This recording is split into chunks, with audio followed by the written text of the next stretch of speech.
الحمد لله نحمده ونستعينه ونستغفره ونؤمن به ونتوكل عليه ونعوذ بالله من شرور أنفسنا ومن سيئات أعمالنا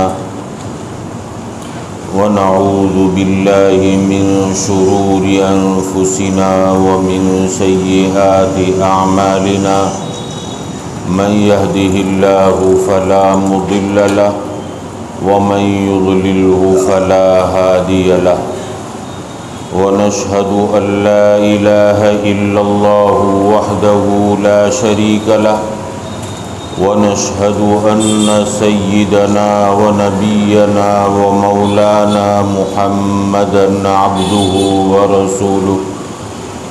صلى الله تعالى عليه وعلى آله وأصحابه وبارك وسلم تسليما كثيرا كثيرا أما بعد أعوذ بالله من الشيطان الرجيم بسم الله الرحمن الرحيم يا أيها الذين آمنوا توبوا إلى الله توبة نصوحا عسى ربكم أن يكفر عنكم سيئاتكم ويدخلكم جنات تجري من تحتها الأنهار يوم لا يخزي الله النبي والذين آمنوا معه نورهم يسعى بين أيديهم وبأيمانهم يقولون ربنا أتمم لنا نورنا واغفر لنا إنك على كل شيء قدير صدق الله العظيم قال النبي صلى الله تعالى عليه وسلم التائب حبيب الله وقال عليه الصلاة والسلام التائب من الذنب كمن لا ذنب له وقال عليه الصلاة والسلام كل بني آدم خطاؤون وخير الخطائين التوابون او كما قال عليه الصلاة والسلام۔ معزز علماء کرام اور محترم عزیز دوست اور بزرگوں، وہ ماہ مبارک جس کے لیے ہمارے اکابرین دعائیں کیا کرتے تھے اور خود ہمارے نبی محمد الرسول اللہ صلی اللہ تعالی علیہ وسلم رجب ہی سے رمضان المبارک کی تیاری شروع کر دیتے تھے، وہ ماہ مبارک اب چند دن باقی رہ گئے جو ہم تک انشاءاللہ پہنچنے والا ہے۔ ہم بھی جو ہے حق تبارک و تعالیٰ سے دعائیں کریں کہ اللہ اس ماہ مبارک ہم سب کو خیریت اور عافیت کے ساتھ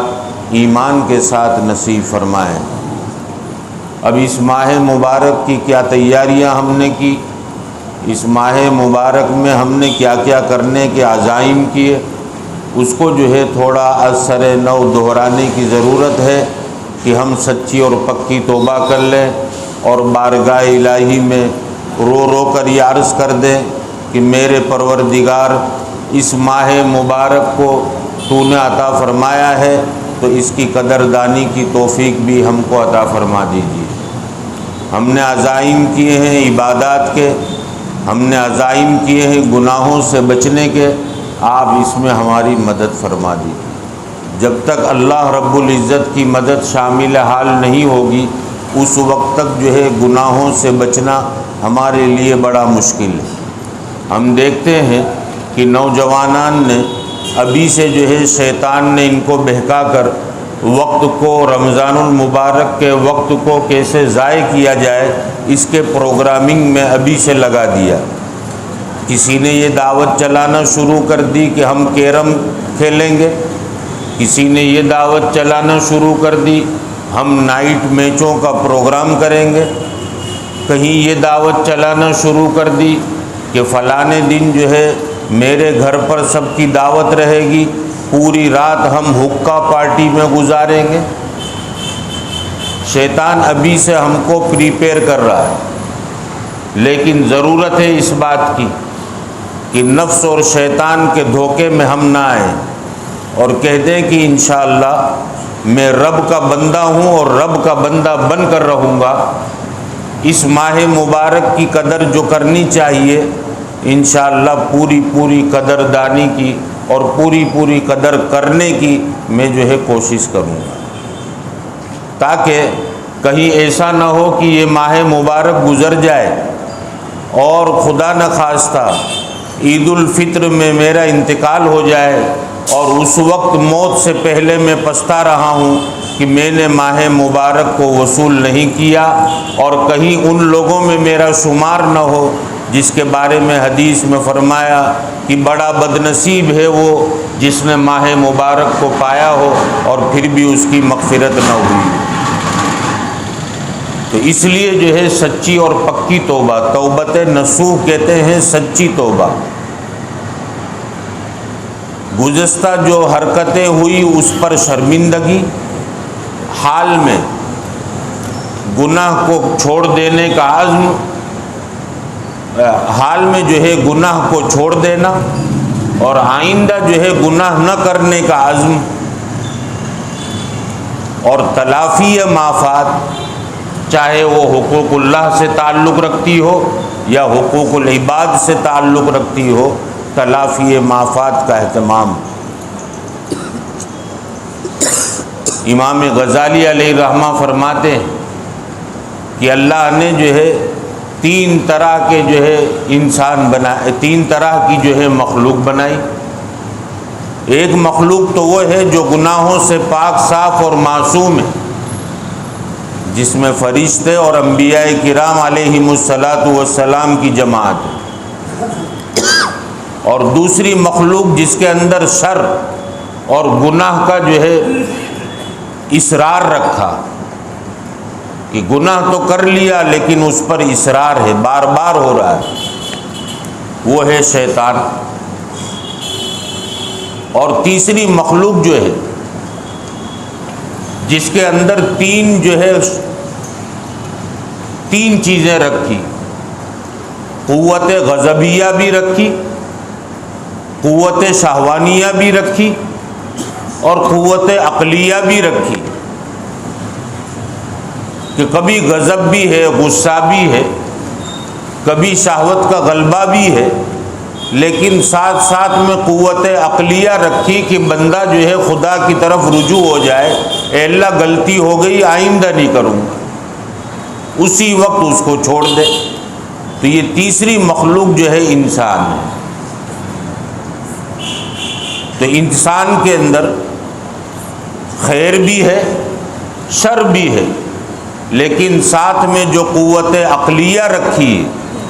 جس سے انسان جو ہے فوراً اپنے آپ کو سیدھے راستے پر لانے کے لیے اور جو ہے گناہ کرنے کے بعد جو ہے ندامت کہ اللہ بہت بڑی غلطی ہو گئی، آنکھ آپ نے دی، اس کا استعمال میں نے غلط کر لیا،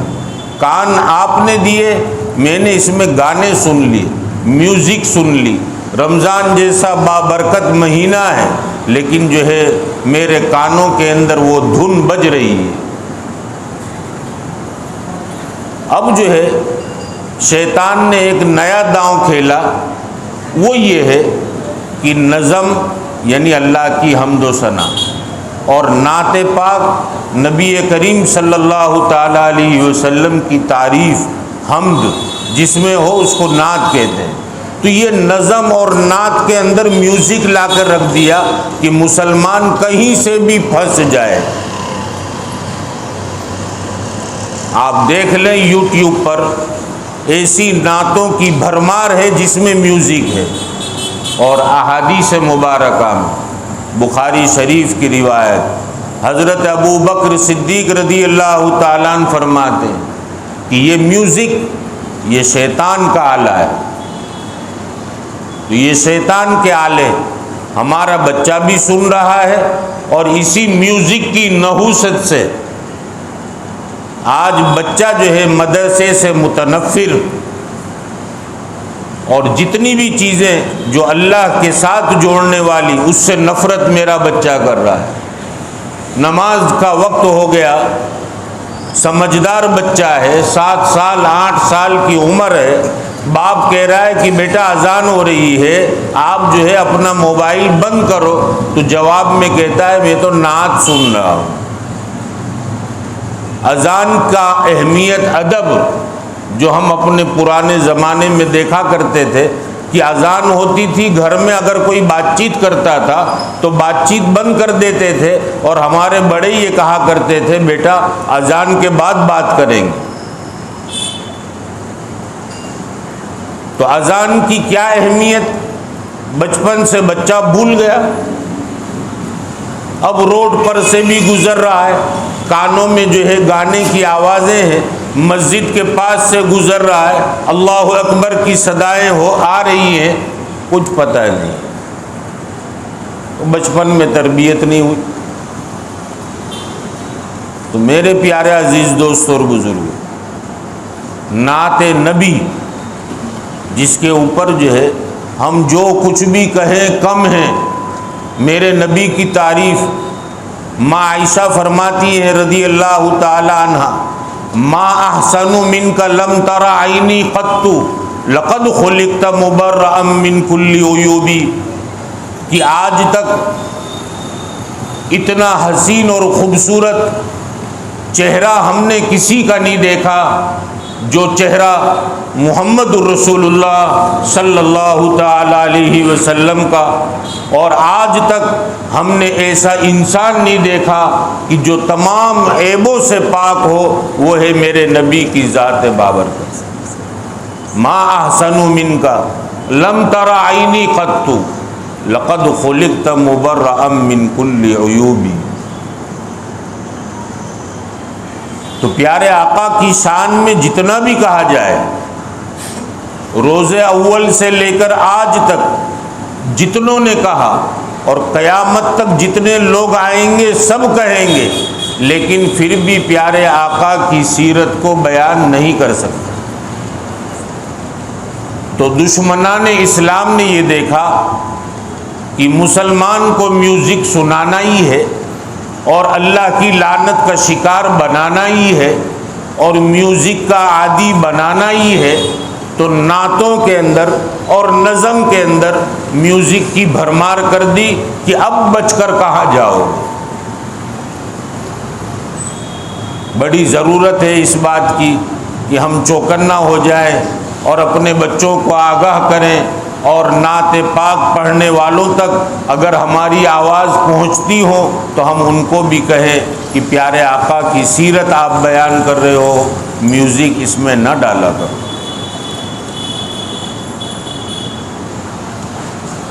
تو توبہ کا حکم دیا کہ کانوں کے ذریعے سے جو گناہ ہوئے اس سے توبہ، اور حضرت شاہ ابرار الحق صاحب ہردوئی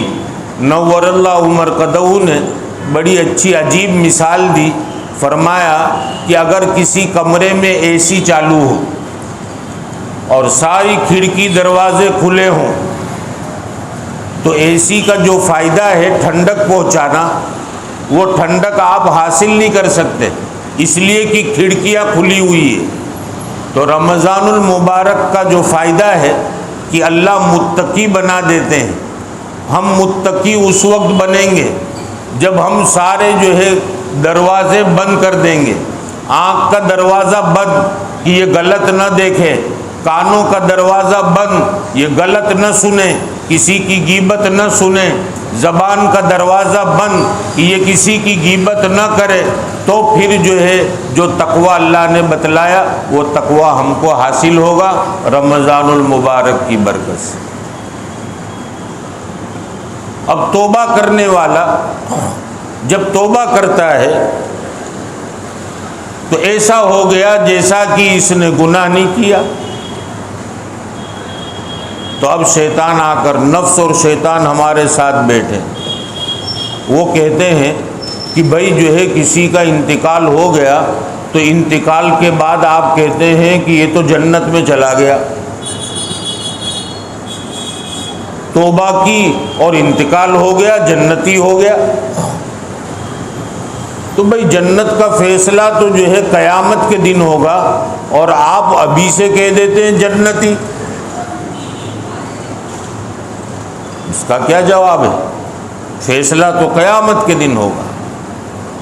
روز جزا کے دن اللہ فرمائیں گے جنتی جہنمی، اور تم ابھی سے کہہ دیتے ہو یہ تو جنتی ہے۔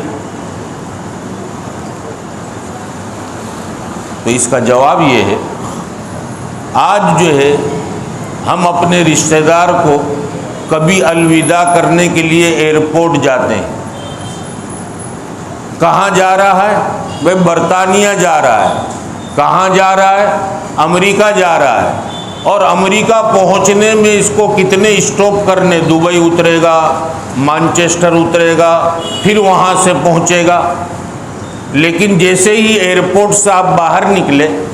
کوئی کسی کا فون آیا کہ بھائی کہاں ہے؟ کہا گئے امریکہ، حالانکہ ابھی پہنچا نہیں۔ کہاں ہے؟ ابھی تو فلائی ہوا ہے،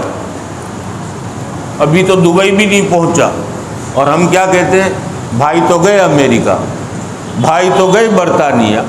ہم کہتے ہیں بھائی ابھی سے آپ نے کہہ دیا، ابھی تو یہ کل پہنچیں گے۔ کہا نہیں، جس سواری میں بٹھایا ہے وہ سواری تو اسی طرف جا رہی۔ تو ہم بھی جو ہے مومن کو دفن کرتے ہیں تو مومن کا اصل مقام کیا ہے؟ جنت ہے۔ حدیث شریف میں نبی کریم صلی اللہ تعالی علیہ وسلم نے فرمایا کہ مومن کو اس کے گناہ کی وجہ سے ٹیمپروری جہنم میں ڈالا جائے گا، اور پھر جو ہے نکال کر اس کو جنت میں ڈالا جائے گا۔ تو شارٹ ٹائم، اس کا جو جہنم کا ٹائم ہے شارٹ ٹائم۔ شرک کو اللہ معاف نہیں کرتے، لیکن اس کے علاوہ جو ہے گناہ کی سزا اللہ دینا چاہے تو دے، اور معاف کرنا چاہے تو معاف کر دے۔ تو مومن کو جو جہنم میں ڈالا جائے گا پاک کرنے کے لیے ڈالا جائے گا، سزا دینے کے دے دی، پاک ہو گیا۔ جیسے جو ہے پہلے زمانے میں اور آج بھی جو ہے دھوبی لوگ جو کپڑا میلا ہے اس کو کوٹا بھی جا رہا ہے، اس کو بھٹی میں ڈالا بھی جا رہا ہے، اور دوسری جگہ جو ہے لوگ کپڑا جلا دیتے ہیں، آگ لگ گئی تو آگ لگنا الگ ہے، اور یہ دھوبی کا جو ہے آگ میں اس کو سینکنا یہ الگ ہے۔ یہ کپڑے کو اجلا کرنے کے لیے، اس کے اندر وائٹنیس لانے کے لیے اس کو جو ہے بھٹی کے اندر ڈالا گیا، ڈرائی کلین کی جا رہی ہے اس کی۔ تو مومن کو بھی جو جہنم میں ڈالا جائے گا وہ تطہیر کے لیے ڈالا جائے گا، پاک کرنے کے لیے ڈالا جائے گا، اور پھر بعد میں کہاں ہے؟ جنت ہے۔ تو ہم ابھی سے کہتے ہیں کہ بھائی گیا جنت میں، کہ اس طرف کا سفر شروع ہو گیا۔ اب اگر اس کے ڈاکیومنٹ خراب ہیں تو اس کو قبر میں روکا جائے گا، قبر سے آگے والی منزل میں اس کو روکا جائے گا۔ جیسے یہاں سے امریکہ جانے والا اگر ڈاکیومنٹ صحیح نہیں ہے تو دبئی میں روکا جائے گا، یا تو ہو سکتا ہے کہ اس کو جو اگر کوئی ایسا جرم کیا تو جیل کی سزا ہو جائے، یا یہ کہ بیک کر دیا جائے، ڈاکیومنٹ دیکھے جائیں گے۔ تو اسی طریقے سے مومن جو ڈاکیومنٹ لے کر گیا ہے قبر میں، اگر جو ہے وہ ڈاکیومنٹ خراب ہیں، گناہ کے سے بھرے ہوئے ہیں، تو یہاں جو ہے تکلیف شروع۔ آگے والا منزل آئی، ڈاکیومنٹ خراب، تکلیف شروع۔ پھر قیامت کا دن آیا، اب جو ہے فیصلہ ہوگا جنتی جہنمی۔ سمجھ میں آ گیا؟ تو اسی طریقے سے مومن کو اللہ پاک صاف کرنے کے لیے جو ہے آگ میں ڈالیں گے، اور جیسا کہ بخاری شریف کی روایت ہے کہ پھر جو ہے جب اس کو آگ سے نکالا جائے گا تو اس کا بدن جو ہے سیاہ، آگ لگنے کی وجہ سے کوئلہ، آب حیات نام کا چشمہ جس میں اللہ اس کو غوطہ کھلائیں گے، اور جیسے ہی غوطہ کھائے گا، کہ بخاری کی روایت میں ہے جیسے زمین سے جو ہے ہری پتی جو ہے پھوٹتی ہے، اسی طریقے سے مومن کا بدن بالکل صاف ستھرا ہو جائے۔ دوسری چیز دوسرا اعتراض یہ بھی کرتے ہیں کہ بھئی یہاں جو ہے گناہ کیے 60 سال کی زندگی، اب اس میں سے ایوریج نکالو تو بھئی 40 سال کسی نے گناہ میں گزارے، اور جہنم میں جو ہے اس سے زیادہ جلایا جائے گا، وہاں کا ایک دن کتنا بڑا۔ تو نعوذ باللہ اعتراض کرنے والا یہ سمجھتا ہے کہ رب کریم جو رحیم بھی ہے کہیں بندوں پر ظلم تو نہیں کر رہا۔ تو اس کا جواب یہ ہے کہ جرم کی جو ہے سنگینی دیکھی جاتی، جرم کی سنگینی دیکھی جاتی، کوالٹی دیکھی جاتی، نہ کہ کوانٹیٹی۔ ایک آدمی نے 5 منٹ چوری میں لگائے، کتنے؟ 5 منٹ۔ جب کیس گیا کورٹ میں تو کہا اس کو 12 سال کی سزا۔ دوسرا مجرم پکڑا گیا، اس نے 2 گھنٹے تک جو ہے چوری کی، اس کو 6 مہینے میں رہا کر دیا۔ یہ دنیا کا جو اصول ہے۔ اب وہ جو 10 منٹ میں جس نے چوری کی وہ کہے کہ میں نے تو صرف 10 منٹ میں اپنا کام پورا کر لیا، مجھے اتنی لمبی سزا، اور یہ جو ہے صاحب 2 گھنٹے تک گھر کے اندر ہاتھ صاف کرتے رہے، ان کو صرف 6 مہینے کی سزا۔ تو کورٹ کہے گی کہ تم نے 10 منٹ میں جو کام انجام دیا ہے وہ جرم بڑا سنگین ہے کہ تم نے ہیرے جواہرات لوٹے، تم نے سونا اور چاندی لوٹا، اور ساتھ میں جو ہے قتل بھی کیا، لہٰذا تمہارے جرم کی سنگینی دیکھتے ہوئے تم کو 12 سال کی سزا سنائی گئی۔ اور جنہوں نے 2 گھنٹے تک ہاتھ صاف کیا، گھر کے اندر گھومتے رہے، انہوں نے جو ہے کسی کا پاکٹ اندر سے کباٹ میں سے لے لیا، کچھ کپڑے ادھر ادھر ڈال دیے، اور 2 گھنٹے تک پورے گھر کی جو ہے پورے گھر کو دیکھا، جانچا کہاں کیا ہے، اس میں سے جو ہے 20-25 ہزار روپے ہاتھ میں آئے اور لے کے چلا گیا۔ تو یہاں ٹائم نہیں دیکھا جاتا، جرم کی سنگینی دیکھی جاتی ہے۔ اگر کوئی جو ہے اللہ کو ناراض کر کر آیا ہے تو اب ناراض کرنے والے 2 طرح کے، ایک کا جرم سنگین ہے اور ایک کا جرم معمولی، کی زبان سے نکلا تیری اور کہہ دے نہیں استغفر اللہ استغفر اللہ، گالی نکلی نہیں، تیری، خالی اتنا کہا رک گیا۔ تو اب جرم کی سنگینی کے اعتبار سے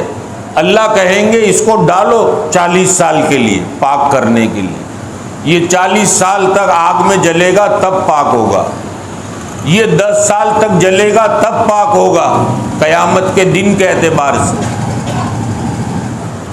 اس کو جو ہے 100 سال، اس کو 150 سال، وہ ذات جو ہے حکیم ہے، وہ جانتی ہے کہ اس کو صفائی میں کتنا وقت لگے گا۔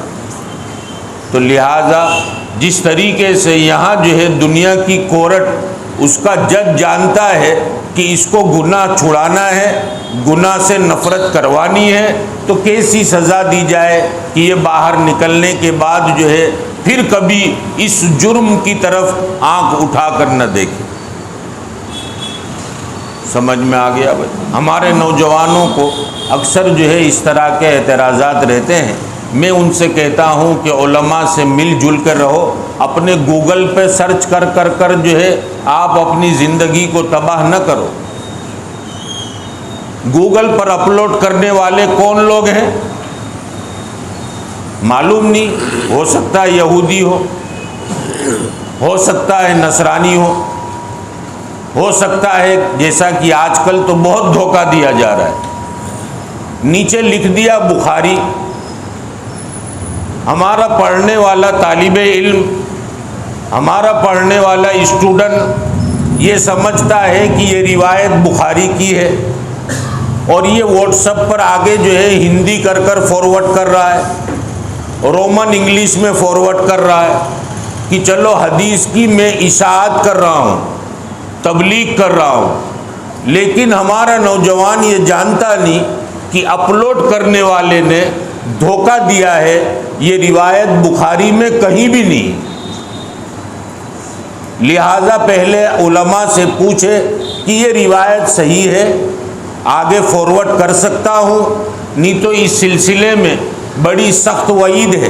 نبی کریم صلی اللہ تعالی علیہ وسلم نے فرمایا من کذب علی متعمدا فلیتبوأ مقعدہ فی النار، جو میری طرف سے جھوٹی بات بیان کرے وہ اپنا ٹھکانہ جہنم میں بنا لے۔ تو رمضان المبارک میں اکثر لوگ جو ہے واٹس ایپ کے ذریعے سے دینی اشاعت کے کام کاج میں لگتے ہیں، لہٰذا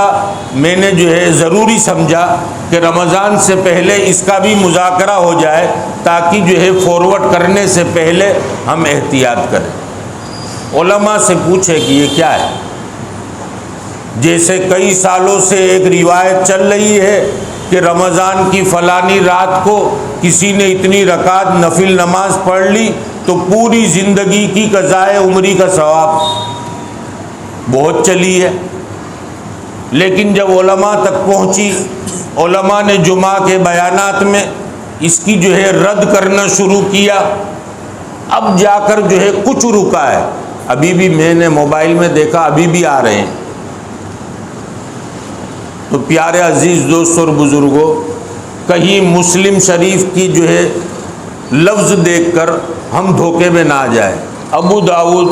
ترمذی، نسائی، ابن ماجہ، طبرانی، حاکم، مستدرک، یہ ساری جو ہے حوالے لکھے ہیں، لیکن جب تک ہم علماء سے ویریفائی نہ کر لیں وہاں تک اس کو آگے فارورڈ نہ کرے، ورنہ یہ یہودی تو بیٹھے ہوئے ہیں، ان کا کام جو ہے ہم سے کروا دیں گے، تم ہی کرو تمہارا کام، اپنے مذہب کے اندر جو ہے انتشار پھیلاؤ۔ پھر روایتیں چلتی ہے، ہمارا نوجوان کہتا ہے حدیث میں تو یوں ہے اور آپ جو ہے یوں بیان کر رہے ہیں۔ ارے بھائی وہ حدیث ہے ہی نہیں، اس کو سمجھائے گا کون؟ لہٰذا پہلے ہی سے اگر ہم ہوش سنبھال لیں تو آگے کی تکلیف آج ہمارے اوپر نہ آئے۔ خیر وقت ہو چکا، تو رمضان المبارک کی جو ہے قدردانی ہم سب کو اللہ تعالیٰ نصیب فرمائے۔ اس کے لیے جو ہے ضروری ہے کہ آج ہی سے، گجراتی میں کہوت ہے، جب سے جاگے تب سے جیارتی جاگیو تیارتی سوار، ہم جو ہے آج پتہ چلا، آج سے ہم جو ہے صحیح ہو جائیں، ہوش سنبھال لیں اور آج ہی سے دعاؤں میں لگ جائے کہ اللہ ماہ مبارک کی قدردانی کی توفیق نصیب فرما، اور جتنے گناہ ہیں، جتنی کھڑکیاں دروازے کھلے ہیں، ہم سب کو بند کر دیں تاکہ رمضان المبارک کی خیر اور برکات ہم سب کو ملے اور اس کی خیر اور برکات سے ہم محروم نہ رہ جائیں۔ یہ رمضان آتا ہے چلا جاتا ہے اور اس کے بعد ہم کہتے ہیں کہ جو کرنا چاہیے تھا وہ ہم کر نہ سکے، ہر سال ہم یہ بات کو دہراتے ہیں۔ لہٰذا اس وقت جو ہے اس کا خوب اہتمام کریں کہ انشاءاللہ مسجد میں بھی کبھی جو ہے نفس ہم کو بٹھا دیتا ہے، لیکن مسجد میں زور زور سے بات چیت پر لگا دیا، مسجد کو جو ہے گھر بنا لیا اور اس طرح کی حرکت مسجد میں کرا کر ہم کو اللہ کا مجرم بناتا ہے۔ یہ نفس شیطان ابھی سے پریپیئر کر کر ہم کو چھوڑے گا، لہٰذا جو ہے ہم ان باتوں کا خیال رکھیں کہ اللہ کے گھر کی بے ادبی نہ ہو اور اعتکاف کا جو ہے اہتمام کریں۔ ہمارے پیارے نبی صلی اللہ علیہ وسلم نے اپنی پوری حیات طیبہ میں اعتکاف کا اہتمام کیا ہے، لہٰذا یہ جو ہے سنت ہے اور محلے کی مسجد کے لیے فرض کفایہ ہے کہ ایک بھی آدمی اگر نہ بیٹھا پورا محلہ گنہگار ہوگا۔ حق تبارک و تعالی مجھے ہم سب کو اس پر عمل کی توفیق عطا فرمائے۔ وآخر دعوانا ان الحمد للہ رب العالمین۔